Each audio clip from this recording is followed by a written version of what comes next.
Hello aspirants, तो हम already permutation and combination start कर चुके हैं। परम्यूटेशन वाले सारे केसेस, सारे सब टॉपिक सब कुछ डिस्कस कर चुके हैं। सर्कुलर परम्यूटेशन भी डिस्कस कर लिया है, राइट। आज का जो टॉपिक है that is fresh and that is combination. ठीक है। अब जैसे हम देख रहे थे कि भाई परम्यूटेशन में हमारा अरेंजमेंट मैटर कर रहा था, कॉम्बिनेशन में अरेंजमेंट मैटर नहीं करता है। तो याद रखना, जब जब तुम्हारा अरेंजमेंट या ऑर्डर मैटर नहीं करेगा, उस टाइम पे आएगा तुम्हारा कॉम्बिनेशन। एग्जाम्पल के थ्रू समझेंगे ताकि तुम्हें चीजें क्लैरिफाई हो अच्छे से। फॉर एग्जाम्पल, हमारे सामने एक बॉक्स है। ठीक है, हमारे पास क्या एक बॉक्स है। उस बॉक्स के अंदर हमने रख दिया है बॉल्स 1, 2, 3 और 4। ओके। अब दो पर्सन है हमारे पास। कितने पर्सन है? दो पर्सन है। ठीक है। अब एक हमारे पास एक ये पर्सन 1 का बाउल है और ये पर्सन 2 का बोल है। ठीक है। अब यहाँ पे देखो, पहले बोला कि भाई पर्सन वन की हमने क्या किया, आंख पे पट्टी बांधी और उसको उसको इस बॉक्स के पास खड़ा किया और बोला कि भाई तो कोई भी 3 बॉल निकाल और इस जो भी तेरा ऑब्जेक्ट है उसके अंदर तो उसको पुट करना स्टार्ट कर दे। तो जो पर्सन 1 है उसने क्या किया कि भाई हाथ डाला, एक बॉल निकाला। तो पहले उसके हाथ में आया 1, तो उसने 1 रख दिया उसके अंदर। उसके बाद फिर से एक बॉल निकाल, पट्टी है, ठीक है। उसके बाद फिर उसने सेकेंड बार डाला हाथ, उसके टाइम पे बॉल निकला 3 और फिर एक निकाला 2। ठीक है। फिर पर्सन 1 को क्या किया, साइड कर दिया हमने। फिर पर्सन 2 को लाया, उसकी आंख में पट्टी बांधा। फिर बोला कि भाई तू भी अब 3 बॉल सिलेक्ट कर। उसने पहले सेकेंड बॉल सिलेक्ट कर लिया, उसके हाथ में पहले 2 वाला आया, फिर 1 आया और फिर 3 आया। अब बोला कि भाई तुम दोनों आंखों के ऊपर से पट्टी हटा दो और इन दोनों को सामने खड़ा किया। बोला कि पर्सन 2 तेरे पास कौन से बॉल आए थे? वो बोला कि 1, 2, 3 है मेरे पास। तो उसने बॉल में देखा 1, 2, 3 है। पर्सन 2, भाई मेरे पास 1, 2, 3 है। यहाँ पे मतलब दोनों के पास जो सिलेक्शन हुआ है, सिलेक्शन कैसा हुआ है? Same selection. यहाँ पे तुम बोलोगे क्या, नहीं भाई अब देखो पर्सन 1 को तो नहीं पता ना कि भाई पहले 1 आया, पहले 2 आया, पहले 3 आया। उनको ये देख के पता चल रहा है कि भाई जो मेरे पास समान है वो उसके पास भी समान है। इससे फर्क नहीं पड़ा कि भाई पहले कौन सा आया। तो जब ऑर्डर मैटर नहीं कर रहा है, यहाँ पे ऑर्डर मैटर कर रहा है क्या? नहीं, ऑर्डर डज नॉट मैटर। जब ऑर्डर मैटर नहीं करेगा ना, उस टाइम पे हम क्या लगाएंगे, कॉम्बिनेशन। क्योंकि हमें ये इस पर फर्क नहीं पड़ रहा ना कि भाई पहले कौन सी चीज आ रही है, दूसरी कौन सी चीज आ रही है, तीसरी कौन सी चीज आ रही है। हमें फर्क किससे पड़ रहा है? सिलेक्शन से। जब उसने आंख की पट्टी खोली, इसने आंख की पट्टी खोली, इसने देखा कि भाई जो मैंने बॉल सिलेक्ट की है वो 1, 2, 3 है, इसने जो बॉल सिलेक्ट की है 1, 2, 3 है। राइट। ऑर्डर मैटर कर रहा है, नहीं कर रहा? क्योंकि उनको तो पता ही नहीं ना कि भाई पहले कौन सी आई थी, दूसरी कौन सी आई, तीसरी कौन सी आई। उनको फर्क किससे पड़ रहा है कि हाँ भाई जो मेरे पास अभी सामान है, जो पर्सन 1 के पास सामान है वही पर्सन 2 के पास सामान है। तो जब ऑर्डर मैटर नहीं करता है, उसको बोलते हैं कॉम्बिनेशन। कॉम्बिनेशन मतलब क्या, कि भाई जब तुम्हें चीजें सिलेक्ट करनी है ना, सिलेक्ट, जब चीजें सिर्फ हमें सिलेक्ट करनी है, उसको हम बोलते हैं कॉम्बिनेशन। ठीक है। जब हमें सिर्फ और सिर्फ सिलेक्शन करना है तब हम लगाएंगे कॉम्बिनेशन। बट फॉर एग्जाम्पल यहीं पे हम एक केस लगाते हैं, बोलते हैं कि भाई यहाँ पे ना एक ऑब्जेक्ट है। इस ऑब्जेक्ट के अंदर 3 होल्स हैं, hole number 1, hole number 2, hole number 3। ऐसे जो भी गोल ऑब्जेक्ट है उसको विथस्टैंड करने के लिए। और यहाँ पे और एक है 1, 2, 3, एक प्लेट के जैसा है, उसके अंदर छेद छेद है। ठीक है। अब बोला कि भाई पर्सन 1 फिर से पट्टी बांध दे आंखों पे। बोला कि भाई अब तू आजा और जो तू बॉल सिलेक्ट करेगा वो तू होल्स के अंदर पुट करना स्टार्ट कर दे। ठीक है। पर्सन 1 आया, पहले उसने उठाया बॉल, तो बॉल नंबर क्या आया, 2 आ गया। उसने 2 वाला बॉल इधर प्लेस कर दिया। फिर से उसने डाला हाथ, उसके बाद उसको मिला बॉल नंबर 1। फिर इसने डाला बॉल नंबर 3। और फिर पर्सन 1 का हो गया, पर्सन 1 को हमने साइड में हटा दिया। अब पर्सन 2 आया, पर्सन 2 को बोला भाई अब तू वापस तू भी निकाल। उसने पहले 3 निकाला, फिर 2 निकाला, फिर 1 निकाला। ये पर्सन 2 की चीज है। अब बोला कि भाई दोनों पट्टियां निकालो, दोनों पट्टियां निकालो। अब मेरे को बताओ तुम्हारे पास बॉल्स कौन से हैं? दोनों क्या बोलेंगे, 1, 2, 3, 1, 2, 3, बॉल तो सेम है। बट जिस मैनर में वो निकले हैं बाहर, जिस मैनर में वो निकले हैं बाहर, जो इनका अरेंजमेंट है, अरेंजमेंट कैसा हो गया, डिफरेंट हो गया। राइट। अब वो बोलेंगे कि भाई हम दोनों के अरेंजमेंट सेम है। नहीं, बॉल के अंदर तो 2, 1, 3, हाँ भाई मेरे पास भी 1, 2, 3, दोनों का सेम बॉल था। तो यहाँ पे ऑर्डर मैटर नहीं करता। बट यहाँ पे उसको पता कि भाई पहले 2 नंबर वाली बॉल आई, फिर 1, फिर 3, इसमें 3, 2, 1। इधर अरेंजमेंट्स कैसे हैं, डिफरेंट है arrangements. Even though balls same है, बॉल्स क्या है तुम्हारे सेम है, बट अरेंजमेंट कैसे हैं, डिफरेंट है। वो बोलेगा कि भाई मेरा 2, 1, 3 है, इसका 3, 2, 1 है। हमारे इवन दो बॉल सेम है, अरेंजमेंट कैसे है, डिफरेंट है। जब अरेंजमेंट मैटर करता है, जब अरेंजमेंट मैटर करता है या ऑर्डर मैटर करता है, उस टाइम पे हम क्या लगाते हैं, परम्यूटेशन, राइट। बट इस केस में जब ऑर्डर मैटर नहीं करेगा तो उसको उस टाइम पे क्या लगाएंगे, कॉम्बिनेशन या सिलेक्शन बोलते हैं हम उसको। जब चीजें सिलेक्ट करनी है तो हम will go for combination, but जब हमें चीजों को अरेंज करना है, चीजों को परम्यूट करना है, उस टाइम पे क्या लगाएंगे, परम्यूटेशन। क्लियर है ये चीज? यहाँ से सिलेक्शन किया, यहाँ पे डिफरेंट डिफरेंट अरेंजमेंट्स हो गए। तो याद रखना, जब अरेंजमेंट मैटर करता है उसको हम बोलते हैं परम्यूटेशन, जब ऑर्डर मैटर नहीं करता है उसको हम बोलते हैं कॉम्बिनेशन। हमेशा याद रखना, जब भी तुम्हें सिर्फ चीजों को सिलेक्ट करना है, जब भी तुम्हें चीजों को सिलेक्ट करना है, उस टाइम पे ऑर्डर मैटर नहीं करेगा ना यार। जैसे यहाँ पे हमने 3 चीजें सिलेक्ट की, यहाँ पे भी 3 चीजें सिलेक्ट की, इससे फर्क नहीं पड़ा ना कि भाई पहले कौन सी चीज है। पर्सन वन क्या बोल रहा है, भाई मेरे पास भी वही चीज है जो तेरे पास चीजें है। क्लियर है ये चीज? अब उतना समझा होगा तुम्हें। तो ये चीजें इंपॉर्टेंट है, ओके। जब order does not matter, combination, when order does matter, at that time that is permutation. Clear है ये चीज? इस चीजों को नोट डाउन कर लो, ये इंपॉर्टेंट पॉइंट और ये इंपॉर्टेंट पॉइंट, ताकि हम आगे मूव ऑन कर सकें। ओके, इतना नोट डाउन कर लो। तो अब तक हमने क्या देखा कि भाई जब हमारा अरेंजमेंट है या जब हमारा ऑर्डर मैटर कर रहा है, we go for permutation, right. और परम्यूटेशन का फॉर्मूला क्या होता था, एन पी आर। क्या होता था फॉर्मूला, एनपीआर। एनपीआर का फॉर्मूला भी तुम्हें क्लियर था कि भाई जो एनपीआर है उसका फॉर्मूला क्या होता है, N factorial N minus are factorial. But जब हमारा अरेंजमेंट या order does not matter, order matter नहीं करता, बस हमें चीजों को सिलेक्ट करना है। इसको थोड़ा अच्छे से लिखते हैं, ऑर्डर डज नॉट मैटर। तो जब हमारा ऑर्डर मैटर नहीं कर रहा है, उस टाइम पे हम क्या लगा रहे हैं, भाई ऑर्डर नहीं मैटर कर रहा है, सिर्फ सिलेक्ट करना है। याद रखना, order does not matter means this is the case of selection, but permutation this is the case of arrangement. यार अरेंजमेंट तो डिफरेंट डिफरेंट है ना, जैसे 1 2 3 बॉल तो सेम है, बट 2 1 3 को प्लेस करना और 3 1 2, यहाँ पे अरेंजमेंट मैटर कर रहा है, ऑर्डर मैटर कर रहा है, तो इसीलिए वो दो डिफरेंट अरेंजमेंट थे। बट सिलेक्शन, इस वाले बॉल में भी हमारे पास 1 2 3 थे, इस वाले बॉल में भी हमारे पास 1 2 3 थे, तो कुछ फर्क नहीं पड़ा। बट जब अरेंज करने गए तब क्रिएट हुआ सिनेरियो। तो अरेंजमेंट जब मैटर करेगा वी गो फॉर परम्यूटेशन, जब सिलेक्शन करना है वी गो फॉर कॉम्बिनेशन। ठीक है, जैसे परम्यूटेशन में एनपीआर था, कॉम्बिनेशन में we use C and formula is NCR, ऐसे डिनोट करते हैं। एनसीआर मतलब क्या, एन ऑब्जेक्ट्स गिवन है, एन ऑब्जेक्ट्स गिवन है, उसके अंदर से हमें आर ऑब्जेक्ट सिलेक्ट करने हैं, एन ऑब्जेक्ट से आर ऑब्जेक्ट सिलेक्ट करने हैं। एन मतलब एन टोटल, जैसे हमारे पास बॉक्स के अंदर कितने चीजें थे, 4 चीजें थे, सिलेक्ट कितनी करनी थी, 3। क्लियर है ये चीज?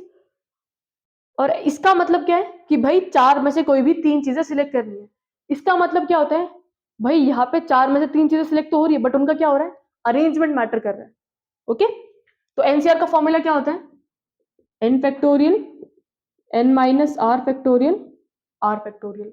When order does not matter, when we have to just select the things, we go for combination. Combination का formula is nCr. NCR means N, the total number of different things that are given to us, whereas R is, R क्या है, R कि कितने चीजें select करनी है एक time पे भाई हमें। So the formula is NCR, N factorial upon N minus R factorial R factorial। ये फॉर्मूले को नोट डाउन कर लो so that we can move further। Okay? तो चलो अपना कुछ इंपॉर्टेंट चीजें देखेंगे, और इन चीजों को ना तुम ट्राई करना कि भाई इन चीजों को तुम नोट डाउन भी कर लो और इन चीजों को तुम लर्न भी करो। क्योंकि यार जब हम टेस्ट में बैठे तो हम ये फालतू सी छोटी छोटी चीजें थोड़ी ना करते बैठेंगे। लाइक NC0 की वैल्यू क्या होती है, NCN की वैल्यू क्या होती है, NC1 की वैल्यू क्या होती है। ओके, तो चलो NC0 की वैल्यू निकालते हैं हम। NC0 मतलब क्या, ये तो N है बट इधर R का वैल्यू क्या है, 0 है तुम्हारा। ओके, तो करते हैं इसको सॉल्व। N फैक्टोरियल, राइट, नीचे N minus 0 factorial, 0 factorial, 0 factorial I hope तुम्हें याद होगा, 0 फैक्टोरियल 1 होता है। क्लियर है? तो इधर क्या हो जाएगा, n factorial upon n factorial. कितना आया वैल्यू, n फैक्टोरियल कट जाएगा 1। मतलब जो हमारा NC0 है उसका जो वैल्यू है वो कितना आ रहा है, 1 आ रहा है। तो देखो NC0, जो NC0 है इसकी वैल्यू क्या होगी हमारी, 1। क्लियर है, ये याद रखना है चीज, जब भी नीचे 0 आ जाएगा याद रखना कि भाई उसकी वैल्यू किसकी इक्वल होती है, 1। उसके बाद हम चेक कर लेते हैं NCN। NCN फॉर्मूला क्या हो जाएगा, n फैक्टोरियल। देखो NCR का फॉर्मूला ये लिख लेना सबसे पहले, n factorial n minus are factorial are factorial, right. n factorial लिख दिया, n माइनस आर का वैल्यू कितना है, n है, n minus n factorial are factorial, तो n factorial n minus n कितना होता है, 0 factorial is 1, n factorial upon, मतलब NC0 1 है, NCN भी कितना है, 1 है। क्लियर है ये चीज, और एक वैल्यू फाइंड कर लेते हैं। अब ठीक है, ये दोनों वैल्यूज तुम्हें याद रखनी है। इसके अलावा और एक फॉर्मूला याद रखना है, दैट इज कि भाई अगर अगर कभी ऐसा दिख जाता है, क्या दिख जाता है, यहाँ पे भी लिखना, 0 फैक्टोरियल कितना होता है, 1। अगर कभी NCX is equal to NCY, NCX किसके इक्वल आ गया, NCY। याद रखना अगर ऊपर की ये दोनों वैल्यूज सेम दिख रहे हैं, इक्वल टू की साइन दिख रही है, इसका मतलब जो नीचे जो टर्म्स है ना, इन दोनों का जो एडिशन है वो हमें n का वैल्यू ऑब्टेन करके देगा। किसका वैल्यू देगा, n का। अगर ऊपर कांस्टेंट है, सेम है, और नीचे दो डिफरेंट वैल्यूज दिख रही है, तो इन दोनों का जो एडिशन है, x और y का जो एडिशन है वो हमें क्या देगा, n का वैल्यू ऑब्टेन करके देगा। तो star star star NCX NCY की इक्वल दिखता है, दैट मीन्स जो नीचे दो डिफरेंट वैल्यूज है इनका सम n के इक्वल आ जाएगा। कब, ये दोनों वैल्यूज ऊपर की सेम होनी चाहिए तब। ओके, इन चीजों को नोट डाउन कर लो फटाफट से, आई होप इतना लिख ही लिया होगा तुम लोगों ने। चलिए आगे, और एक फॉर्मूला लिखते हैं, और इन फॉर्मूले का यूज ना हम क्वेश्चंस के थ्रू समझेंगे ताकि तुम्हें ज्यादा क्लैरिटी बैठे। ओके, क्योंकि जितनी अच्छी क्लैरिटी बैठेगी उतने आराम से तुम क्वेश्चन सॉल्व कर जाओगे। कभी ऐसा दिखता है NCR -1, तो इसका जो वैल्यू है वो हो जाता है n+1 CR। R और R-1, R बड़ी है, R-1 छोटी है, तो n ऊपर सेम है, तो ये क्या हो गया, n+1 हो गया, और इन दोनों में जो भी बड़ी वैल्यू थी वो इधर आ गई। क्लियर है, for example 5C3 okay plus 5C4, 5C3 और 5C4 दिख रहे हैं तुम्हें, राइट। ऊपर सेम वैल्यूज है, और इन दोनों के जो बीच का डिफरेंस है वो कितने का है, 1। यहाँ पे एक वैल्यू और उससे एक छोटी वैल्यू, तो इसमें फॉर्मूला क्या हो जाएगा, n का वैल्यू कितना था, 5, 5 + 1 C, इन दोनों में बड़ी कौन सी है, देखो R-1 R, जो बड़ी वैल्यू है वो आ जाएगी 4, 6C4। ओके, हमारे फॉर्मूले वाले शीट में हम और एक फॉर्मूला ऐड कर लेंगे, दैट इज NCR कभी ऐसा दिखता है तो इसका फॉर्मूला क्या हो जाएगा, n+1 CR। ओके, और जब हम अभी आगे चीजें डिस्कस करेंगे तो और कुछ चीजें इसके अंदर ऐड कर लेंगे। अब हम क्या करते हैं, कुछ क्वेश्चंस अटेम्प्ट करते हैं ताकि तुम्हें क्लैरिटी बैठे करना क्या है। ओके, तुम ये चीजें नोट डाउन कर लो, अब क्वेश्चंस लेंगे हम मस्त वाले। तो चलो अब कुछ क्वेश्चन सॉल्व करते हैं, इन्हीं फॉर्मूले पे बेस्ड है। अब तुम लोगों ने ये फॉर्मूलेज लिख लिए होंगे, तो अब हम क्या करते हैं, हम इन फॉर्मूलेज को मिटा देते हैं क्योंकि तुम्हारे नोटबुक्स में तो आ चुके होंगे। ओके, अब जो फर्स्ट क्वेश्चन है, फर्स्ट क्वेश्चन तो सिंपली हो जाएगा यार, 10C2, find the value of 10C2। n का वैल्यू कितना है, 10 है, r का वैल्यू कितना है, 2 है, राइट। तो इस वाले फॉर्मूले में पुट कर देंगे 10C2, n का value 10, n - r factorial. Clear है ये चीज, सॉर्टेड। 10 फैक्टोरियल, 10 - 2 कितना होता है, 8 फैक्टोरियल, 2 फैक्टोरियल। ठीक है, अब अगर तुमने परम्यूटेशन अच्छे से पढ़ रखा है तो तुम्हें पता है कि भाई ये कैलकुलेशन डिफिकल्ट नहीं जाने वाली है। Cancel 2 1 5 45, sorted. अब इतना समझा होगा तुम्हें, बहुत इजी क्वेश्चन था। सेकंड वाला क्वेश्चन करो सॉल्व। ठीक है, सेकंड वाला तुम कमेंट्स में देना आंसर, किसमें दोगे, कमेंट्स में, इजी है तो दे ही दोगे। ओके, तो फर्स्ट वाला क्वेश्चन नोट डाउन कर लो और अब चेक करना कि भाई कौन से क्वेश्चन में कौन सा फॉर्मूला लगने वाला है, ताकि तुम्हें एक क्लैरिटी बैठे कि भाई क्वेश्चंस हो रहे कैसे सॉल्व है। ओके, अब इतना लिख लिया वो तुमने, मिटा दो जरा ना, वीडियो को पॉज करते जाओ, क्वेश्चन बनाते जाओ। ओके, तभी तुम्हें चीजें आएंगी, वरना नहीं आने वाली। थर्ड क्वेश्चन में क्या बोल रहा है, जो NC5 है वो NC4 के इक्वल है। अभी जस्ट हमने फॉर्मूला देखा था कि भाई जब ऊपर की चीजें सेम है और नीचे की चीजें डिफरेंट है, कौन सा formula, NCX equal to NCY।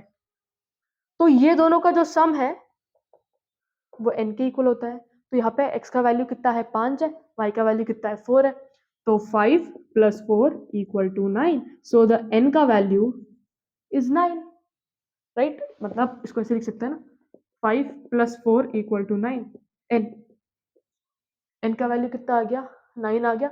बहुत आसान चीज थी, n का वैल्यू 9 है, मतलब ये ऑप्शन पे टिक टिक टिक, सॉर्टेड। फोर्थ वाला करो, ट्राई करो भाई, देखो कि भाई कौन सा फॉर्मूला लग रहा है, करना कैसे इस चीज को। ये मेन फॉर्मूला है, NCX = NCY। कभी ऐसा दिखा तो समझ जाना ये। ओके, इसे नोट डाउन कर लो। ये वाला क्वेश्चन करते हैं, ये फोर्थ में क्या बोला है कि भाई 15C3R = 15CR+3। यहां पे अगर ऑब्जर्व करोगे तो जो ऊपर वाली चीजें हैं ये और ये दोनों तो सेम है। तो यहां से हम बोल सकते हैं कि भाई n का वैल्यू 15 है, ये दो वैल्यूज क्या है, डिफरेंट है। तो x का वैल्यू 3R, y का वैल्यू R+3। और ये जिस फॉर्मेट में लिखा हुआ है NCX = NCY, इन दोनों का जो सम है that will be equal to ऊपर वाला value that is n।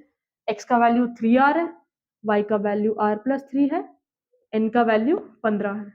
Values put कर लिए, 3R + R 4R+3, ये +3 साइड आएगा तो 12, R = 3। आई होप आया हो तुम्हारा आंसर, बहुत आसान चीज थी। r का वैल्यू 3 है इसमें ऑप्शन, हाँ है, 3 पे टिक मार दिया। क्लियर है ये चीज, आई होप समझ आया वो तुम्हें करना कैसे, इन चीजों को डील कैसे करना है। ओके, जरा फिफ्थ वाला करो, जरा फिफ्थ वाला करो, इसे नोट डाउन कर लो फटाफट से। और फिफ्थ वाला ट्राई करो, वीडियो पॉज करो, क्वेश्चन अटेम्प्ट करो, क्वेश्चन बनेंगे तो खुद से बनेंगे। और इसके बाद यहाँ पे रुकना मत, जितने क्वेश्चन हो सकते हैं ना उतने सारे क्वेश्चन प्रैक्टिस करो, क्योंकि तभी चीजें समझ आएंगी। ओके, लिख लो इतना, आई होप नोट डाउन कर लिया होगा, वीडियो पॉज करके नोट डाउन कर लेना। उसके बाद है फिफ्थ क्वेश्चन, जहां पे बोला है 10CR+2। नाउ यहाँ पे कौन सा फॉर्मूला दिख रहा है, किस फॉर्मेट में, क्वेश्चन किस फॉर्मेट में दिख रहा है। ऊपर के दोनों वैल्यूज स्टिल सेम, x और y के अलग अलग वैल्यूज, x का वैल्यू r है, y का वैल्यू R+2 है, दोनों वैल्यू सेम है।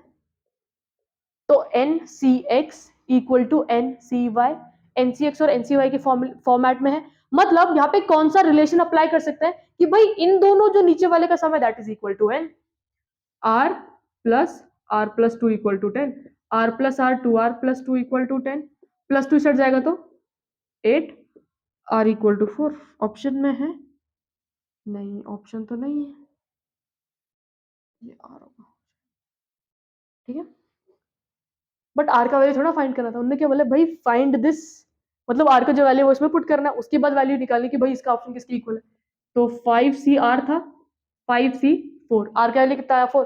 अब 5C4 निकालने के लिए कौन सा फॉर्मूला लगाओगे, ये वाला। एन का वैल्यू 5 है, 5 - 4 factorial, 4 factorial, 5 - 4 is 1, 5 factorial upon 4 factorial, 5 × 4/4, 4 से 4 कट गया, द आंसर इज 5। क्लियर है ये चीज, अब तुम्हें समझ आ रहा होगा। अब जो सिक्स्थ क्वेश्चन है इसका अगेन आंसर आ जाएगा कमेंट्स में, है ना, कर दोगे ना तुम लोग ये चीज, फटाफट से इसे नोट डाउन करो ताकि हम नेक्स्ट सेट ऑफ क्वेश्चंस ले लें। ओके, इसे नोट डाउन कर लो फटाफट से। चलो अब नेक्स्ट सेट ऑफ क्वेश्चंस करते हैं। जो क्वेश्चंस है, ये कौन से फॉर्मूले बेस्ड होंगे, NCR + NCR-1, NCR + NCR-1। और इसका तुम्हें फॉर्मूला क्लियर है क्या है, n+1 CR। तो अब हम ये ऐसे क्यों कर रहे हैं भाई एक ही टॉपिक, ताकि तुम्हें क्लियर हो, क्लैरिटी बैठे कि भाई अगर ये फॉर्मूले आते तो, अगर ये फॉर्मूले पे बेस्ड क्वेश्चंस आ रहे हैं तो उनको अप्लाई कैसे करना है, क्योंकि यार अगर तुम्हें फॉर्मूला मालूम है अप्लाई करना नहीं आता तो फायदा ही नहीं ना यार उस चीज का। ओके चलो क्वेश्चन करते हैं, ये इससे स्टार्ट करते हैं, ठीक है। अब यहाँ पे क्या बोला है कि भाई एनसीआर है +2, एनसीआर -1 है प्लस एनसीआर -2 है, तो इसका जो वैल्यू है वो वैल्यू किसके इक्वल होगा हमारा, ठीक है। अगर तुम यहाँ पे ध्यान से ऑब्जर्व करते हो, यहाँ पे आगे 2 है, 2 है मतलब कुछ कर सकते हैं हम, तो करते हैं चलो। एनसीआर प्लस जो ट्वाइस है उसको हम ऐसे लिख सकते हैं NCR-1 प्लस NCR-1 NCR-2, क्योंकि यहाँ पे अगर 2 है तो उसे बात ही नहीं बनेगी, क्योंकि इस वाले फॉर्मूले में कहीं पे 2 है नहीं, तो उसको हमने क्या किया भाई, हमने इसको तोड़ दिया, सिंगल सिंगल टर्म से तोड़ दिया। अब तुम यहाँ पे ध्यान से ऑब्जर्व करोगे ना, तुम्हें ये दिखेगा ये चीज किसके इक्वल है, देखो NCR ऊपर वाली चीज है, ऊपर वाली चीजें क्या है, सेम है, नीचे R था और R-1 हुआ, तो ये फॉर्मूला किसमें कन्वर्ट हो जाएगा, n+1 CR। ये चीजें तो सॉर्टेड है भाई, ये बहुत आसान चीज थी, बट अगर इसको ध्यान से ऑब्जर्व करोगे ये वाली चीज को, ऊपर वाली चीज तो यहाँ पे भी सेम है, ऊपर वाली चीजें तो यहाँ पे भी सेम है, राइट। और नीचे अगर तुम ध्यान से ऑब्जर्व करोगे R-1 एंड R-2, क्लियर है। अब इन दोनों के बीच का जो डिफरेंस है, इन दोनों के बीच का डिफरेंस कितने का है, 1 का ही डिफरेंस है, निकाल के देख लेते हैं, ठीक है। R-1 माइनस R-2 डिफर किससे कर रहे हैं, एक से ही डिफर कर रहे हैं। हमने क्या देखा था भाई, यहाँ पे जो डिफरेंस है वो 1 का ही होना चाहिए, R-1 और R-2, R सेम क्वांटिटी है, एक से ही तो डिफर कर रही है, राइट। तो यहाँ पे ऊपर सेम वैल्यू थी, बट जब हम इन दोनों को ऐड कर देते हैं तो ऊपर क्या आ जाएगा, n+1 C। अब नीचे कौन सी वैल्यू आएगी, जो बड़ी वैल्यू, जैसे R और R-1 में बहुत कौन बड़ा था, R बड़ा था, अब R-1 और R-2 में कौन बड़ा है, देखो भाई आगे तो सेम चीजें है ना, आगे क्या है, सेम वैल्यूज है। अब डिपेंड किस पे करेगा कि भाई पीछे सब्ट्रैक्ट कौन सी वैल्यू हो रही है, यहाँ पे कम वैल्यू सब्ट्रैक्ट हो रही है, यहाँ पे ज्यादा वैल्यू सब्ट्रैक्ट हो रही है। फॉर एग्जाम्पल R को मैंने 10 ले लिया, 10 - 1 9 होता है, 10 - 2 8 होता है, देखो आगे की वैल्यू पे फर्क गिर रहा नहीं है, क्योंकि भाई दोनों में सेम है। अब फर्क किससे पड़ेगा कि भाई सब्ट्रैक्ट कौन सी वैल्यू हो रही है, सब्ट्रैक्ट कौन सी वैल्यू हो रही है। अगर याद रखना, बड़ी वैल्यू सब्ट्रैक्ट होगी, बड़ी वैल्यू सब्ट्रैक्ट होगी तो अल्टीमेटली जो कंप्लीट वैल्यू वो क्या हो जाएगी, छोटी। देखो 1 और 2 में बड़ा कौन है, 2 बड़ा है, तो बड़ी वैल्यू इधर सब्ट्रैक्ट हो रही थी, राइट। तो ये जो पूरी वैल्यू है ये क्या हो जाएगी, नीचे गिर जाएगी। जब आगे सेम वैल्यूज हो तो डिपेंड किस पे करेगा कि भाई सब्ट्रैक्ट कौन सी वैल्यू हो रही है। यहाँ पे बड़ी वैल्यू सब्ट्रैक्ट हो रही थी तो इसकी कंप्लीट वैल्यू क्या हो गई, छोटी हो जाएगी। इसमें क्या हो रही है, छोटी वैल्यू सब्ट्रैक्ट हो रही है, तो ये कंप्लीट वैल्यू दोनों के कंपैरिजन में ये बड़ी हो जाएगी। तो जो बड़ी वैल्यू हम वो लिखते हैं, तो R-1 और R-2 में कौन बड़ा है, R-1 बड़ा है, क्योंकि आगे दोनों की चीजें सेम है, बट पीछे सब्ट्रैक्ट किस में कम वैल्यू हो रही है, 1 छोटी है, मतलब ये वैल्यू क्या हो जाएगी, बड़ी हो जाएगी। क्लियर है ये चीज। अब फिर से हम फॉर्मूला लगा सकते हैं, यहाँ पे ध्यान से ऑब्जर्व करो, ऊपर क्या है, सेम क्वांटिटी है, राइट, n, बट इधर n की जगह पे अब क्या है, n+1 है, और नीचे क्या है, r, R-1। इधर तो क्लियर है कि भाई r is greater than R-1। अब यहाँ पे n का वैल्यू कितना है, n+1 इज कंप्लीट n का वैल्यू। जब हम फाइनल रिजल्ट लिखेंगे तो n का वैल्यू एज इट इज लिखेंगे, यहाँ पे n का वैल्यू क्या है, n+1, उसमें क्या हो रहा है, 1 ऐड हो रहा है c, और नीचे क्या आ जाएगा, r और R-1 में से r, n+2 c r। Clear है ये चीज, B is the correct option. फटाफट से इसे नोट डाउन करो ताकि हम आगे क्वेश्चन डील कर सकें, ओके। तो आई होप तुमने ये नोट डाउन कर ही लिया होगा, अगर नोट डाउन कर लिया है तो जस्ट ट्राई यार, वीडियो पॉज करो, क्वेश्चन को अटेम्प्ट करो, खुद से नहीं करोगे ना चीजें नहीं आएंगी। देखो अभी अगर तुम अभी सोल्यूशन देख देख के कर लोगे फायदा नहीं होगा, क्योंकि जब तुम अकेले बैठ के करने की कोशिश करोगे ना तब शायद क्वेश्चन ना बने और तुम्हें लगेगा यार तब तो पूरा समझ आ रहा था, अब क्यों नहीं आ रहा? क्योंकि इस टाइम पे तुम खुद का दिमाग नहीं लगा रहे। उस टाइम पे दिमाग लगाने जाओगे तो शायद नहीं लगे। अभी करो ट्राई, रॉन्ग आ रहा है, फिर देखो भाई सोल्यूशन क्यों, किस वजह से मेरा गलत हुआ, क्या सिनेरियो था भाई, क्या सीन चल रहा था, क्या मैं फॉर्मूला ढंग से अप्लाई नहीं कर पाया, ये क्या हो रहा है मेरे साथ। खुद से नहीं करोगे ना भाई, मैथ्स नहीं आने वाला, दैट इज फॉर श्योर। ठीक है, 7th हो गया, 8 करते हैं। 8 में बोला कि भाई find the value of R, so let's write the question. 14C5, 14C6, 15C7, 16C8 equal to 17CR। भाई हाँ भाई, कुछ तो बहुत बड़ा दिख रहा है, राइट? अब हम इसको यार सिंप्लीफाई करते हुए थोड़ा ना बैठेंगे कि भाई 14CR सिंप्लीफाई कर रहे हैं, सब सिंप्लीफाई कर, नहीं यार इतना बड़ा थोड़ी ना करेंगे। 14C5 को देखेंगे कि भाई कितनी वैल्यू आएगी, इसकी कितनी वैल्यू आएगी, इसकी कितनी, इसकी नहीं। हम क्या देखेंगे कि भाई यहाँ पे कुछ दो टर्म्स लिखे हुए हैं जिनके ऊपर की वैल्यू सेम है और नीचे में दोनों डिफर किससे कर रहे हैं, एक से डिफर कर रहे हैं। ऊपर 14 और 14 था, n का वैल्यू 14 हो गया, नीचे r, ये r-1, ये r हो गया, ये r-1 हो गया, r 6 है, r-1 5, 6-1 5, ऊपर क्या है 14 14। तो इधर से क्लियर है कि भाई n का वैल्यू 14 है, r का वैल्यू 6 है, राइट? वही फॉर्मूले में कन्वर्ट हो रहा है ना, ये हो जाएगा NCR, इसको अगर लिखने जाएंगे तो ये हो जाएगा 14C6 plus 14C6-1, 14C6-1, right? Done. मतलब इसको इस तरह बड़ा लिखने से हम कैसे लिख सकते हैं, ऊपर जो भी n का वैल्यू आया था उसके अंदर तुम 1 ऐड कर लो c, और नीचे जो बड़ा वैल्यू वो आ जाएगा 6 है, 14 प्लस 1 और बाकी चीजें एज इट इज आ जाएंगी। 14 plus 1 15, 15C, 15C6, 15C7, 16C8 equal to 17CR। अब देखो फिर से ऊपर वाला वैल्यू सेम है, डिफर कितने से कर रहा है, 1 से कर रहा है, r का वैल्यू 7 और यहाँ पे 7-1 हो रहा है, 7 7-1, ऊपर n का वैल्यू कितना है 15 है। तो इसको कंबाइन करके लिखेंगे तो कैसे लिखेंगे, जो ऊपर वाला वैल्यू उसमें 1 ऐड कर देंगे और इन दोनों में जो बड़ा है वो लिख देंगे, 15 plus 1 C7, 16C8, 15 plus 1 16, right? अब वापस देखेंगे कि भाई यहाँ पे ये दोनों वैल्यूज सेम है और नीचे वाले कितने से डिफर कर रहे हैं, एक से डिफर कर रहा है। तो ऊपर वाले वैल्यू अगर इसको कंबाइन करके लिखना है तो कैसे लिखेंगे, n का वैल्यू 16 था, n का वैल्यू 16 था, नीचे 8, यहाँ पे 8, 8-1 7, तो 17C8, 16 प्लस 1 17 और r-1, r का वैल्यू 8 है, 8 लिख दिया।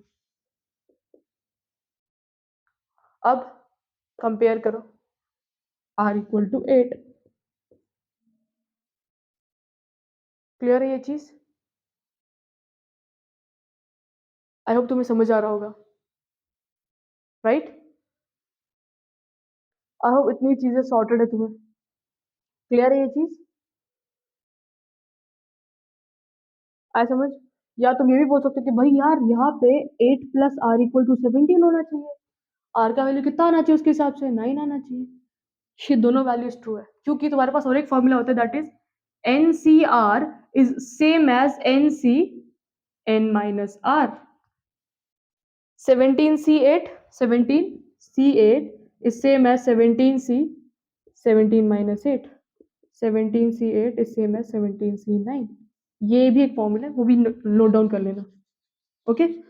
अब r equal to 8, r equal to 9, but option में है क्या, 9 है क्या तुम्हारा, नहीं है, 7 है, 6 है, 10 है, तो 8 is the correct answer. Clear है ये चीज? आई होप इतना समझ आएगा तुम्हें। फटाफट से इसे नोट डाउन कर लो ताकि we can move on to the next question, okay? फटाफट से इन चीजों को नोट डाउन कर लो। चलो नेक्स्ट क्वेश्चन करते हैं। अब इतना नोट डाउन कर ही लिया होगा तुम लोगों ने, राइट? तो जरा 9th वीडियो पॉज करो, 9th वाला करो ट्राई, देखो आ रहा है नहीं आ रहा है, आ रहा है तो बल्ले बल्ले, नहीं आ रहा है तो देखो कहाँ मिस्टेक का हो रही है, ओके? 9th वाले क्वेश्चन बोला कि भाई इसकी वैल्यू फाइंड करो, 15C8 minus 15C6 minus 15C7। Minus वाला तो कोई फॉर्मूला है ही नहीं यार, तो उसमें शायद दिक्कत आया हमें। बट यहाँ पे अगर ऑब्जर्व करोगे तो ऊपर सेम वैल्यू है, नीचे वाली वैल्यू कितने से डिफर कर रही है, 1 से डिफर कर रही है, 9 और 8 1। आर का वैल्यू कितना हो जाएगा 9, और यहाँ पे 9 माइनस 1, तो ये तो सॉर्टेड है भाई। This value is very simple, right. 15 जो n है उसमें कितना ऐड करना है 1, 15 प्लस 1 16, और नीचे 8 और 9 में कौन आएगा 9 आएगा, राइट, क्योंकि 9 9 माइनस 1, आर माइनस 1, तो आर का वैल्यू लिखते हैं ना हम इधर। ओके, अब इसमें अगर तुम ध्यान से ऑब्जर्व करोगे भाई यहाँ पे भी नेगेटिव साइन है और यहाँ पे भी नेगेटिव साइन है, और कंडीशन तो फॉलो कर रहे हैं भाई, ऊपर वाला वैल्यू सेम है, दोनों 7 से 1 से डिफर कर रहे हैं, माइनस साइन दोनों में, माइनस साइन बाहर निकाल लेते हैं, ये तो कर सकते हैं ना हम, इतनी तकलीफ तो उठा ही सकते हैं। अब देखो ऊपर n का वैल्यू क्या है, सेम है, नीचे 1 से डिफर हो रहा है, 16c9 माइनस 15, देखो इसको कैसे लिखोगे, ऊपर सेम है, 15 प्लस 1 हो जाएगा 16, आर माइनस 1। क्लियर है ये चीज।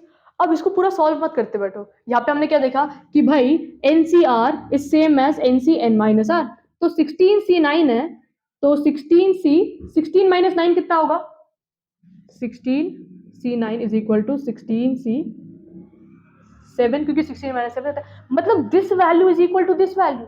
अगर ये दोनों वैल्यूज इक्वल है, इन दोनों का सब्ट्रैक्ट करेंगे तो कितना आएगा आंसर, 0 आ जाएगा। क्लियर है, हमने इतना बड़ा सॉल्व ही नहीं किया, क्यों, क्योंकि अभी हमें ये फॉर्मूला भी तो मालूम है, NCR is same as NCN minus R, तो 16c9 16 माइनस 9 कितना होता है 7 होता है, दोनों वैल्यू आपस में इक्वल है, तो इक्वल है, सब्ट्रैक्ट करेंगे तो 0 आ जाएगी आंसर, 0 है। 0 फैक्टोरियल पे जो करेगा वो रॉन्ग हो जाएगा, क्योंकि 0 फैक्टोरियल इज ऑल्सो 1, इस पे नहीं टिक करना, ठीक है। फटाफट से नोट डाउन कर लो, नेक्स्ट क्वेश्चन ट्राई करो, अटेम्प्ट करो, ओके, सॉल्व करो जरा इसको, उसके बाद ओके नोट डाउन कर लेना उसको, आओ बता नोट डाउन कर ही लिया होगा। नेक्स्ट क्वेश्चन पे चलते हैं, करें नेक्स्ट क्वेश्चन सॉल्व। अब उसका क्या बोल रहा है कि भाई we have 189c35 189c x 190cx, ठीक है भाई, देखते क्या है, क्या बोल रहा है भाई साहब, डिफिकल्ट तो है। यहाँ पे ऑब्जर्व करो, वापस वही चीज फॉलो हो रही है, यहाँ पे 189 और यहाँ पे 190 है, मतलब 189 में कुछ ऐड हुआ है, ऊपर ये दोनों वैल्यूज क्या है, सेम है, और हमने देखा है कि भाई नीचे कौन सी वैल्यू थी जो वैल्यू बड़ी है, और यहाँ पे वही वैल्यू फॉलो कर रही है, मतलब, और दोनों में डिफरेंस कितने का होना चाहिए, 1 का होना चाहिए, राइट। अब देखो इसको कैसे करोगे, 189 plus 1 c 35, right, plus sorry, अब देखना हमने क्या देखा था कि भाई जब हम लिख रहे हैं इसको तो कौन सी वैल्यू फॉलो हो रही है, जो बड़ी वैल्यू वाली वैल्यू है वो इधर फॉलो हो रही है, राइट, मतलब इन दोनों में से बड़ी वैल्यू कौन सी होगी जो इधर फॉलो हो रही है, 35 और x में से जो बड़ी वैल्यू वो इधर फॉलो हो रही है, इसका मतलब अगर यहाँ पे x आ रहा है that means 35 is less than x is greater than 35, right. और हमने देखा है कि भाई इन दोनों में जो डिफरेंस होता है वो कितने का होता है, 1 का होता है, और 35 वैल्यू कैसी है, छोटी है, तो x क्या होगी, बड़ी वैल्यू होगी, डिफरेंस कितने का है, 1 का है, तो x कितना होगा 36 होगा, राइट। देखो इसको कैसे लिखेंगे, 190 c x आएगा, राइट, है ना, 35 है, मतलब एक r माइनस 1 है, एक वैल्यू r होगी, मतलब यहाँ पे जो r माइनस 1 है दैट इज 35, r कितनी आ जाएगी 36, क्योंकि यहाँ पे बड़ी वैल्यू फॉलो हो रही है, इन दोनों में से बड़ी वैल्यू फॉलो हो रही है, अगर 35 नहीं आ रहा है दैट मीन्स x इज बड़ा वाला वैल्यू, अगर x बड़ा है तो r का वैल्यू क्या होगा x, और r माइनस 1 कितना हो जाएगा 35, r कितना हो जाएगा 36, तो 190 c 36, so the correct answer is 36। Clear है ये चीज, लॉजिक कैसे अप्लाई करना है, आई होप इतना समझा होगा, ओके। अब जो लास्ट क्वेश्चन है ना उसका थोड़ा सा हिंट देंगे बट आंसर तुम निकाल के रखोगे, ओके। तो जो लास्ट क्वेश्चन है वो क्या है, सी आर। अब 2 है ना यार, 2 वाला फॉर्मूला तो कहीं नहीं हमारे पास, हम इसको तो स्प्लिट कर लेंगे 2 इसमें, plus C R minus 2, right. चलो इसको कर ही लेते हैं।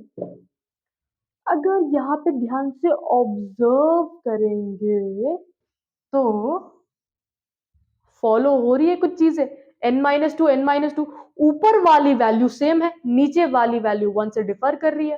तो इन दोनों को अगर कंबाइन करके लिखना है तो कैसे लिखेंगे भाई, ऊपर वाली वैल्यू में तुम 1 ऐड कर लो, मतलब n-2 n का वैल्यू था, इसमें ऐड कितना करना है 1 सी, और नीचे कौन सी वैल्यू फॉलो होगी, जो वैल्यू इन दोनों में बड़ी है, आर आ गया, राइट। अब अगेन यहां पे देखेंगे n-2 सेम वैल्यू, और नीचे वाली वैल्यू कितने से डिफर कर रही है 1 से।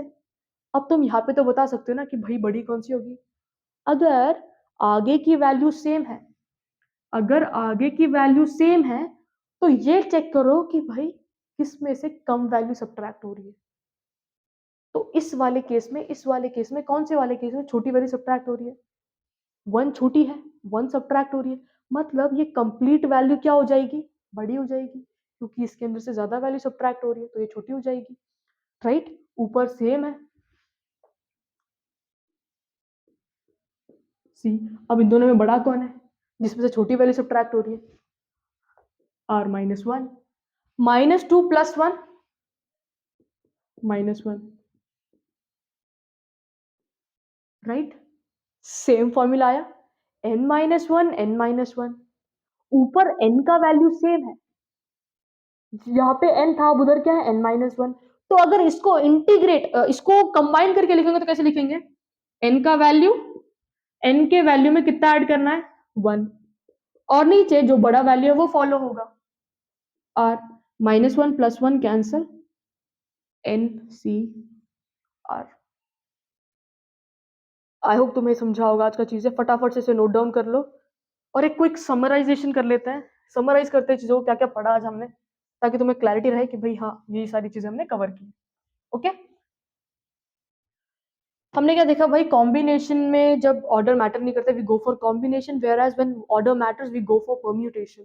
फॉर्मूलेस देखे थे, N C R N factorial n minus r factorial r factorial, nc0 is same as ncn is same as 1, ncx अगर कभी ऐसा दिखता है, this implies x plus y is equal to n, right। इसके क्या देखा भाई, हमेशा देखना ncr is same as nc n minus r,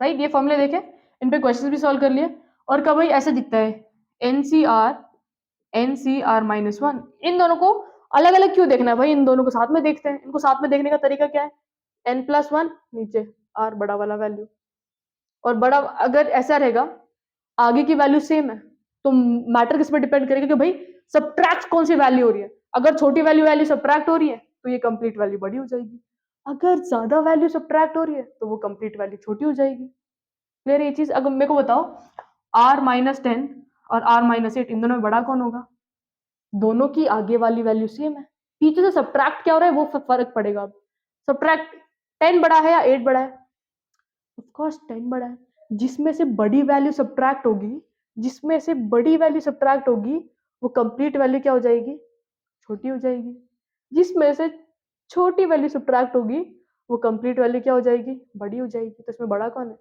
टिंग टिंग टिडिंग। क्लियर है, ये सारे फॉर्मूलेस का नोट बना लेना, क्योंकि ऐसे डायरेक्ट क्वेश्चंस आते हैं यार, और 4 मार्क्स फुकट के मिल जाएंगे ना अगर हमें ये चीजें आती है तो। ओके, मेक श्योर तुम जितने क्वेश्चंस हो सके उतने ज्यादा क्वेश्चंस प्रैक्टिस करो, और रिवीजन करते रहना। ऐसा नहीं कि भाई आज ये टॉपिक पढ़ लिया पीछे वाला टॉपिक पूरा भूल गए, ऐसा नहीं होना चाहिए। रिवीजन करते रहो, न्यू टॉपिक पढ़ते रहो, रिवीजन करते रहो, न्यू टॉपिक्स पढ़ते रहो, और जिस दिन कंसिस्टेंसी बना लेना यार, तुम अलग ही लेवल पे चले जाओगे। बट मेक श्योर तुम अच्छे से प्रिपरेशन करते रहो। Hope you like the video guys, all the best, अच्छे से प्रिपरेशन करते रहो।